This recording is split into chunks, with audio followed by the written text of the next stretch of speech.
Je te souhaite la bienvenue. Juste avant de commencer, une petite information. Cette vidéo est extraite de l'émission en direct La Ligne Rouge des hauts potentiels dans laquelle tu peux poser tes questions et obtenir une réponse personnalisée. Cette émission est diffusée en direct chaque jeudi soir à 19h, heure de Paris, 13h, heure de Montréal, dans le groupe Facebook privé des élèves de l'Université des hauts potentiels.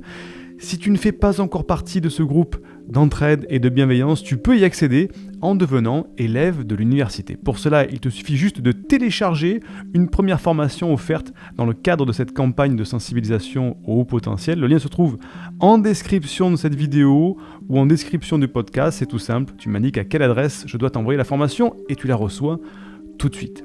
Si tu me découvres pour la première fois par l'intermédiaire de cette vidéo, eh bien je suis Siegfried C, je suis neurothérapeute spécialisé dans l'accompagnement des personnes à haut potentiel intellectuel ou émotionnel. Et j'ai fondé l'Université des hauts potentiels dans laquelle eh bien, nous les aidons à canaliser leur surefficience pour soulager un certain mal-être.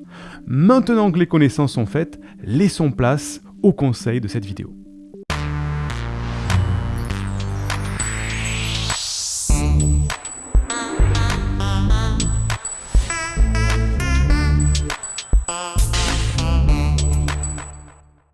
Une question de Anne qui nous dit « Bonsoir à tous, petite question, peut-on être haut potentiel et avoir toutes ces émotions bloquées depuis l'enfance ?» Alors oui Anne, tout à fait, on peut avoir les émotions bloquées. C'est même le propre du mal-être du haut potentiel d'avoir un blocage, un étouffement de ces émotions.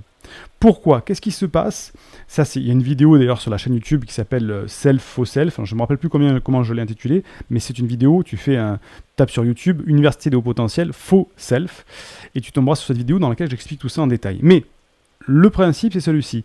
Le haut potentiel, comme il a une singularité, une différence par rapport aux normaux-pensants, il va être différent des autres, donc on va le sentir différent, et qui dit différent dit entre guillemets dangereux, mais c'est un mot bateau que j'emploie là. Il va être dangereux, donc on va avoir tendance à le rejeter. Et en le rejetant, le haut potentiel, qu'est-ce qu'il fait ?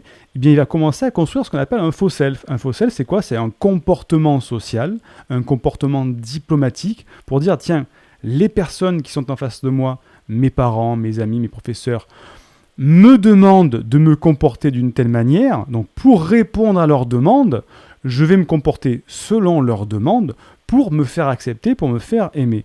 Ça, c'est la construction du faux self qui est tout à fait normale chez tout le monde. Mais elle est normale tant qu'elle reste équilibrée. C'est-à-dire qu'elle reste équilibrée en disant « Ok, je me comporte selon leurs demandes, mais je garde quand même mon individualité et je la fais ressortir de temps en temps. » C'est un équilibre entre les deux. Le problème chez le potentiel, c'est qu'il est tellement singulier qu'il est obligé d'avoir un gap énorme, un écartement énorme entre ce qu'il est vraiment et ce que lui demandent les autres pour être aimé. Et donc, à ce moment-là, qu'est-ce qu'il va faire ? Il va étouffer sa propre personnalité et il va étouffer ses émotions. Si c'est un hyper émotif, un HPE, un profil complexe, eh bien, il va réagir avec des grandes émotions de joie, des grandes émotions de tristesse, des grandes émotions de colère.